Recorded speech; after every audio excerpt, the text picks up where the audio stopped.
tous et bienvenue dans cette vidéo, je suis Lou, coach en développement personnel et spirituel et aujourd'hui on va parler justement de cette partie spirituelle, d'accord? Parce que même si l'astrologie c'est clairement spirituel et je vous en parle justement parce que lorsque vous apprenez à mieux vous connaître, eh bien vous pouvez évoluer et donc devenir des meilleures versions de vous-même et donc spirituellement aussi être bien plus éveillé, ce qui permet d'apporter la paix dans le monde.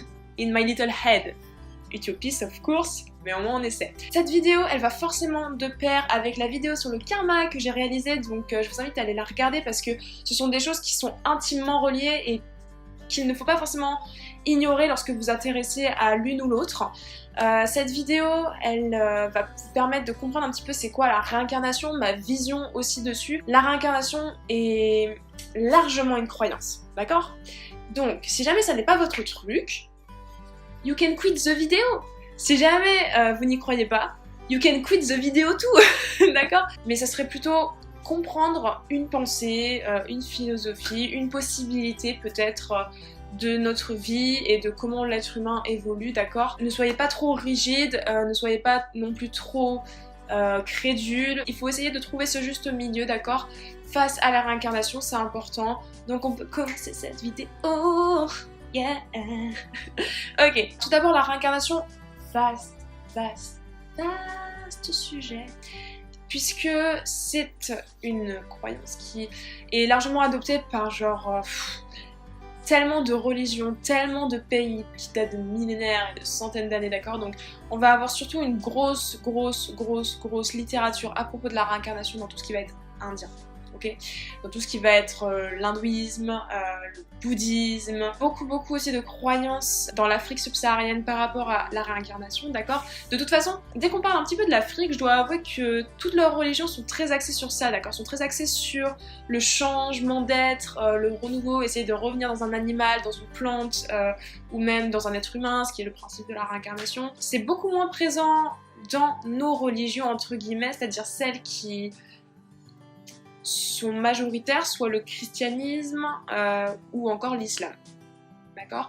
On ne parle pas de réincarnation dans ces deux religions-là, limite sous forme de jugement dernier dans le christianisme avec Jésus who come back on earth, you know, et qui change de forme.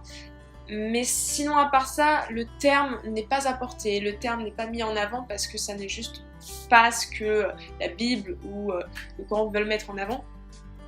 On va avoir ensuite toutes les anciennes civilisations, donc au niveau de l'Amérique du Sud, du Mexique aussi qui en parlent énormément. On va avoir les Grecs, les Romains, Platon, donc au niveau des Grecs. Au niveau des Égyptiens, finalement, il n'y a pas tant que ça, parce qu'en fait, pendant beaucoup de temps, on a cru que les Égyptiens avaient cette notion de réincarnation, mais c'est plus vraiment par rapport à leur pharaon, par rapport à l'esprit sacré qui au bout d'un moment est emporté dans l'au-delà, d'où l'importance de faire des offrandes, d'où l'importance de créer des pyramides, parce que c'est des tombeaux majeurs pour justement les têtes princières, enfin moi j'appelle ça les têtes princières, mais les pharaons, les princes, les rois, les reines, tout ça, toutes les lignées, toutes les dynasties, d'accord? Et d'une certaine façon, on peut parler de réincarnation, mais c'est une réincarnation un peu sélective quand même, n'est-ce pas? C'est de pharaon en pharaon qui reviennent, voilà, c'est un peu complexe, mais c'est pas aussi clair qu'on pourrait l'avoir par exemple dans les travaux hindouistes ou bouddhistes, d'accord? Le principe de réincarnation, c'est vraiment lorsque vous décédez, votre âme quitte votre corps. Nous ne sommes pas juste un être tridimensionnel, d'accord? Puisque ça, c'est le terrain de jeu. La Terre, c'est le terrain de jeu qui nous permet d'évoluer et qui nous permet de comprendre bien plus vite. Pourquoi? Parce que le temps n'est pas le même. Lorsque vous êtes sur un plan astral, lorsque vous êtes sur un plan qui tout simplement est plus léger en termes de conscience, c'est-à-dire que vous vous élevez, on parle de 4e dimension, de 5e dimension, etc. Et ça, vous ne pouvez, entre guillemets, le toucher du doigt que si vous faites énormément d'exercices psychiques, c'est-à-dire beaucoup de méditation, comment est-ce que votre cerveau arrive à matérialiser avec la manifestation, etc. Et c'est vrai que certains êtres parviennent à faire des choses incroyables sur cette terre parce que beaucoup d'années d'entraînement au bout d'un moment, débloque certaines choses dans l'être humain, d'accord? Nous ne savons pas tout ce qui se passe à l'intérieur ici, et c'est pour ça qu'ils y arrivent. Donc si jamais vous avez envie de vous lancer là-dedans, let's go. Moi personnellement, c'est pas quelque chose que j'ai envie de faire au jour d'aujourd'hui, j'ai plutôt envie d'essayer de m'intéresser à ça, d'en parler, de l'exprimer, et surtout d'évoluer au niveau de ma conscience, d'accord? J'ai pas forcément le besoin d'apprendre à léviter par exemple, ou d'apprendre la télékinésie, même si ça pourrait être super fun, mais disons que voilà, la réincarnation, c'est lorsqu'on tombe justement dans ce plan des esprits, des âmes, de tout ce qu'on ne peut pas voir encore avec nos yeux. La réincarnation parle forcément de karma, c'est-à-dire que nous réincarnons parce que nous avons à apprendre certaines choses par rapport au cycle qu'on a choisi. C'est comme si vous aviez un contrat, vous signez, d'accord, et vous incarnez bam sur la Terre dans une certaine famille avec des gros événements quand même qui sont prévus sur la liste du bouquin que vous avez signé, alright, et tous les détails après évidemment seront mis en place par vous. C'est pour ça que toujours, même en astrologie, je parle de libre arbitre. C'est pour ça que c'est extrêmement important parce que même s'il y a des grands axes, des rencontres par exemple, des accidents, des événements que vous ne pouvez pas réellement éviter parce que d'une certaine façon c'est écrit de cette manière-là parce que vous avez signé tel contrat, évidemment que choisir un tiramisu en dessert ou une tarte au citron meringuée, c'est bien votre choix. C'est à vous que ça revient, d'accord? C'est pas la providence qui va se dire à tel moment Jordan va décider de prendre une tarte au citron meringuée. Non, d'accord? Ça vous regarde. Pour les grands axes majeurs néanmoins, et l'astrologie du coup le montre et nous permet d'étudier ça, c'est vrai qu'il y a quand même des choses qui sont assez écrites et qui sont assez rigoureusement données. On ne peut nier les causes à effet, d'accord, très important aussi dans la réincarnation, c'est-à-dire que pour comprendre ce principe-là, il ne faut pas se mettre la pression et se dire qu'absolument tous nos faits et gestes vont être punissables, d'accord? Par contre, oui, si jamais vous ne faites pas attention parce que vous êtes en train de cuisiner et que le feu est allumé et que vous posez votre main, cause à effet, vous allez vous brûler et ça va vous faire mal, d'accord? Mais ça n'a rien à voir avec votre karma, ça n'a rien à voir même avec la réincarnation en elle-même ou les possibles péchés que vous pourriez avoir, d'accord? La réincarnation, c'est vraiment, vous êtes les enfants d'une création. Cette création, vous pouvez l'appeler Dieu, vous pouvez l'appeler le cosmos, vous pouvez l'appeler l'espace, vous pouvez l'appeler Jean-Jacques, vous pouvez l'appeler Mahomet, Sainte Marie, les Pléiades, les... Honnêtement, est-ce que c'est vraiment ça qui est important? Non. C'est d'ailleurs pour ça que, honnêtement, les guerres religieuses me passent tellement à 3 km au-dessus du front, ok? Parce qu'on s'en fiche de savoir si elle s'appelle Marguerite, ou Dieu, ou Jésus, en soi, ok? Ce qui est important, c'est le concept. Et le concept, c'est quoi? C'est qu'on est un être vivant, et qu'on doit être reconnaissant déjà d'être en vie, d'accord? Imaginez à quel point votre corps est une machine absolument incroyable.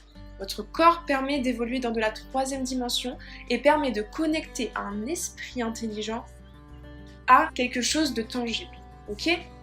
C'est absolument incroyable.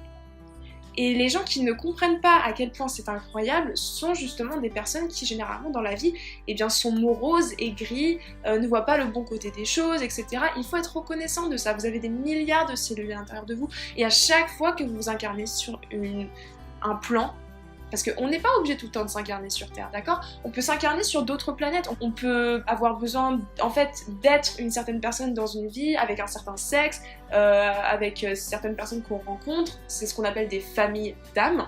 On a plein de familles d'âmes et notre but d'une certaine façon c'est de rejoindre ces familles d'âmes au cours de notre vie, c'est donc d'évoluer au maximum par rapport à ce que votre âme a choisi de faire, ok? Ça vous permet enfin de pouvoir passer à des niveaux supérieurs. C'est pour ça que c'est important de parler de niveau pour moi en astrologie et dans les signes du zodiaque, c'est pour vous faire comprendre ça et pour vous donner l'envie d'évoluer, vous donner l'envie d'être de meilleures personnes. Les religions essayent de mettre beaucoup ça en avant, t'as fait ça donc t'es condamné à ça. Disons que c'est bien parce que ça nous permet vraiment d'avoir quand même en tête des lois hyper importantes, c'est-à-dire que parce que vous êtes une création du divin, ok, oui, c'est important de ne pas tuer une autre création du divin, d'accord? De ne pas tuer un autre être humain. Oui, d'une certaine façon, ça serait le but absolu pour tout être humain au bout d'un moment par exemple de devenir végétarien. Parce qu'en évoluant, en devenant des êtres de plus en plus intelligents, on s'élève et on se rapproche justement du créateur en lui-même, encore une fois, qu'importe sa forme.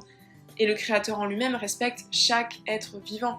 Et c'est parce que nous ne sommes pas encore, même la Terre en elle-même n'est pas un lieu assez évolué justement pour que nous on évolue par exemple en 4e dimension. Mais c'est un terrain de jeu qui nous permet d'évoluer vachement plus vite que si on était resté dans notre état d'âme, d'esprit, d'accord, dans cet entre-deux où on rejoint justement d'autres sphères avec ce qu'on pourrait appeler des anges, des archanges, que sais-je, d'accord, je m'en souviens pas, puisque à chaque fois que vous vous incarnez, on a un reset, ok? On a un reset qui nous fait tout oublier justement parce que si on se souvenait de toutes nos vies antérieures, imaginez un petit peu la pression, imaginez un petit peu la culpabilité, imaginez un petit peu les rancœurs que vous pourriez avoir. Parfois, vous naissez avec un frère dans une certaine famille, ce frère-là a été votre coéquipier d'armes 300 ans avant, il vous a tué de sang-froid parce qu'il avait envie de se tailler et que de toute façon il voulait vous mettre de côté, et là tout d'un coup, bam, vous vous réunissez dans la même famille parce que vous devez travailler du karma, vous devez apprendre, du moins le frère par exemple qui peut-être vous a tué, doit apprendre la générosité, doit apprendre à ne pas tout le temps se mettre en avant, et vous devez apprendre justement à stand out, ok, à vous imposer et à prendre conscience des gens qui vous manipulent. Vous voyez, c'est comme ça que ça marche le karma, c'est essayer de comprendre quelle est la solution positive ou la solution la plus saine pour deux êtres humains, ou en tout cas plusieurs êtres humains, mais deux êtres qui interagissent par rapport à des événements qui pourraient paraître parfois néfastes ou négatifs ou inconfortables. Ok, la réincarnation, c'est à ça que ça sert. Plus vous allez avoir de vie, plus vous allez comprendre normalement comment être un meilleur esprit, comment vous rapprocher du coup de cet état créateur, et plus vous vous sentez léger, plus vous vous rapprochez de l'amour, etc. Avant l'âge de 7-8 ans, on a une sorte de reprogrammation à ce moment-là du bouton, vous voyez, entre 7 et 8 ans pour certains, où après cet âge-là, ils oublient tout. Il y a des enfants qui racontent leur vie antérieure et qui racontent ce qu'ils ont vécu en tant qu'adultes dans la vie précédemment. Généralement, c'est une vie qui a été arrêtée, entre guillemets, brutalement, soudainement, à un âge pas forcément hyper avancé, d'accord? Donc je parle pas ici de non plus 12 ans, mais pas du 40-50 ans, d'accord?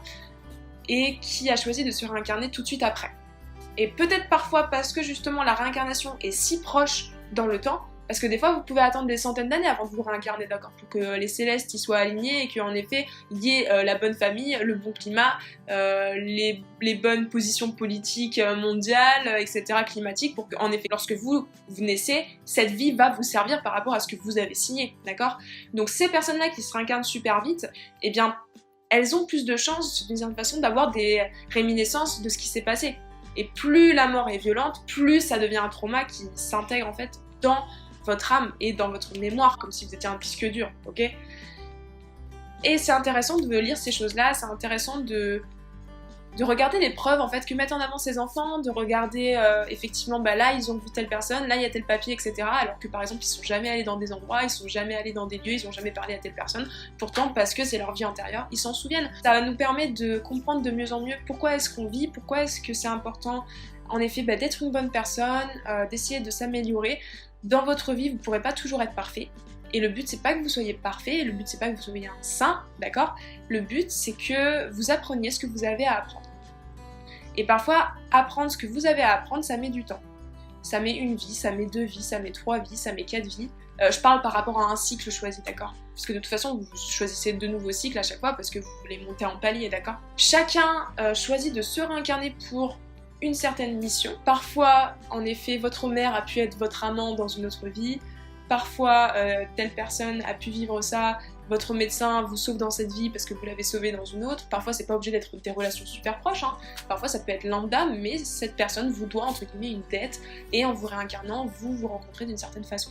C'est pour ça qu'on a toujours l'impression parfois de connaître quelqu'un, l'impression d'être tellement proche de cette personne-là, l'impression qu'il y a plus, vous voyez, à vivre avec cette relation. Ça peut être une sœur, ça peut être un frère, ça peut être un cousin, ça peut être juste dans comment vous interagissez en fait. Il y aura beaucoup de livres dessus sur la réincarnation, il y a énormément de travaux, il n'y a jamais eu vraiment de preuves parce que tant qu'on n'aura pas par A plus B, notamment pour le monde scientifique, en mode bah tiens on peut tout d'un coup mourir et s'en souvenir et du coup revenir, bah, tant qu'il n'y aura pas ça et c'est extrême comme façon de faire, et bien en effet les gens seront toujours partagés vis-à-vis de ça. Mais je pense que lorsque vous regardez la vérité en face, entre guillemets, par rapport à ce que vous ressentez, par rapport à comment est-ce que vous agissez, par rapport à toutes les coïncidences avec certaines personnes, ou certains événements, ou certains endroits, personnellement, ça m'arrive hyper souvent d'avoir des impressions de déjà vu. Quand je suis par exemple allée en Écosse, ou même à Florence en Italie, j'ai eu l'impression d'être chez moi, alors que je n'y avais jamais été, j'ai eu l'impression de vivre ça. J'ai toujours eu énormément de facilité en anglais. Les facilités parfois qu'on a dans une vie, on les a dans une autre vie, enfin en fait dans une vie antérieure, d'accord? Et peut-être que si je suis aussi à l'aise en anglais, c'est parce que, hypothétiquement, j'ai peut-être eu une vie comme ça où je parlais anglais et peut-être qu'elle a été récente et que du coup j'en garde certaines choses, ou pas. Mais voilà, ça fait toujours cette impression-là et il faut écouter vos impressions, il faut écouter vos intuitions. Par rapport à Florence, c'est une ville extrêmement artistique dans laquelle je me sens bien, dans laquelle j'ai l'impression d'avoir vécu des choses, et quand j'y suis allée ça m'a fait super bizarre parce que j'avais vraiment l'impression d'avoir, je sais pas, déjà marché dans les rues, déjà, enfin, je pense que c'est important d'écouter ses ressentis et de pas s'y fermer même si on comprend pas toute leur envergure. Le but c'est pas de dire voilà ça c'est vrai ou voilà ça c'est faux, c'est juste si vous ressentez des choses, c'est bien d'essayer d'être à l'écoute de ça. Et la réincarnation en fait partie par rapport à mes impressions, même aux rêves que je peux avoir. C'est très très très singulier pour chacun. C'est juste passionnant lorsque vous commencez à lire les récits sur la réincarnation parce que il y a des choses qui collent plus facilement lorsque vous admettez ça. C'est plus dur pour les gens aussi d'admettre que oui on peut se réincarner parce que ça veut dire que non on ne peut pas faire n'importe quoi et on ne peut pas agir n'importe comment. Et c'est important d'être droit dans la vie. Et je pense que ça fait peur. Ils ont l'impression tout de suite d'avoir un jugement dernier et la réincarnation c'est pas un jugement dernier, ça fait juste partie du cycle dans lequel vous devez tomber à un moment donné pour être un meilleur être humain. C'est la fin de cette vidéo mes chiens, n'hésitez pas à liker si ça vous a plu, si vous avez appris des choses, n'hésitez pas aussi à laisser des commentaires. Je reviens pour une nouvelle vidéo bientôt, je vous fais de gros bisous, love you!